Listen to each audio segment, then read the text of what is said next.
नमस्कार। आज का मेरा टॉपिक है जॉइंट हिंदू फैमिली बिजनेस। तो शुरू करते हैं। ये यूनिक फॉर्म ऑफ बिजनेस है। ये सिर्फ इंडिया में ही ये बिजनेस किया जाता है। ये गवर्न होता है हिंदू सक्सेशन एक्ट 1956 के तहत और ये ओल्डेस्ट फॉर्म ऑफ बिजनेस है।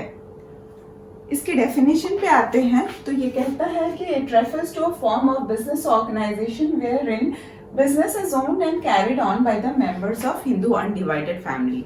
तो ये बिजनेस वहाँ है, वो है जहाँ पे बिजनेस ओन्ड होता है और कैरिड ऑन होता है bye the members of Hindu undivided family.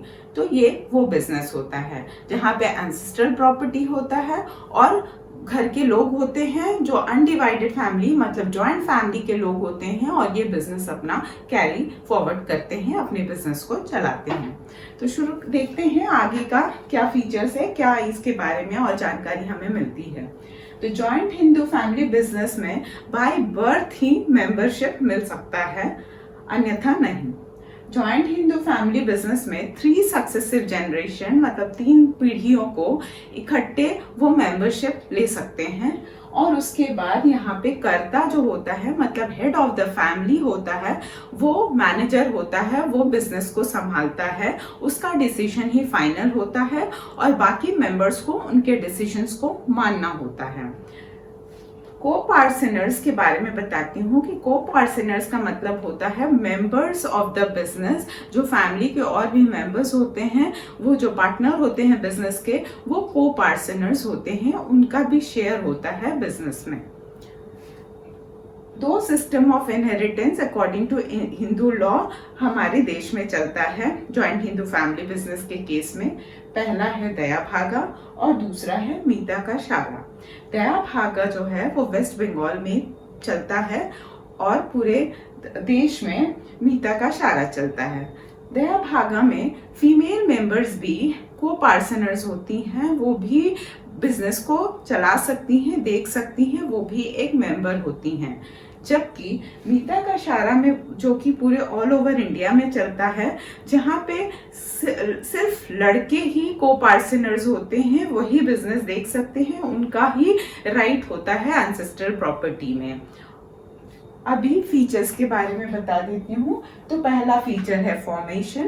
तो जॉइंट हिंदू फैमिली बिजनेस का फॉर्मेशन के लिए पहले तो एंसेस्ट्रल प्रॉपर्टी का होना अनिवार्य है। उसके अलावा यहाँ पे 2 मिनिमम मेंबर्स होने चाहिए ताकि ये बिजनेस चल सके। उसके अलावा यहाँ पे एग्रीमेंट करने की कोई जरूरत नहीं होती है क्योंकि मेंबरशिप जो होता है वो बाय बर्थ ही आ जाता है और यहाँ पे एक्ट के तहत रजिस्टर करना है, वो है हिंदू सक्सेशन एक्ट 1956 और यहाँ पे ये हमारा फॉर्मेशन के बारे में जानकारी था। दूसरा है लायबिलिटी। तो यहाँ लायबिलिटी ऑफ कर्ता अनलिमिटेड है और बाकी मेंबर्स का लायबिलिटी लिमिटेड है।